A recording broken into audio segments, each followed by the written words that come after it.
She lives in the heart of Harvard Square. A seemingly impossible feat by any human being. She lived at what was called One University Place, but it was right on the edge, actually, of the center of Harvard Square, on the second or third floor. And in that building, it's a famous building, Peter Wolf lived there, and Ed Hood, who was a Andy Warhol, connected with Andy Warhol, was in several Andy Warhol movies. So it was sort of like a well-known sort of flop house. And Helene, who was a groupie from a previous generation, Helene Saad, she lived there and was subletting it to Linda and her friend, not Joanne, Pam Green. And I thought it was sort of squalid in myself when I walked in. I mean, now meanwhile, I'm sort of a straight guy, and I'm straight as you see me now, and I was straight then.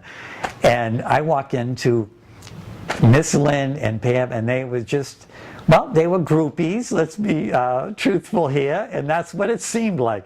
And so I'm talking to her, and I get through. Number one, you know, I just feel like she's living on the edge here. I can't believe she's living in this apartment. She's a groupie. And what does she want with me during all this? This is just, it was just, the whole proposition was insane. So, so as she's talking, she wants me to be part of the Boston Groupie News, which I thought was, again, beyond the pale, something I never expected.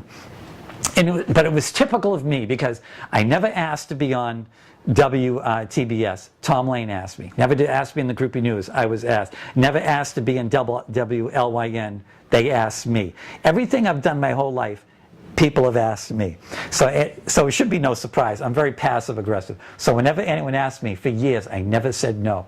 And that was it. I said, I'm not going to say no to this. This is going to be probably pretty exciting.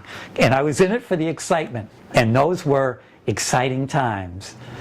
And that was really fabulous. I'm glad I never said no, because we were right in the middle.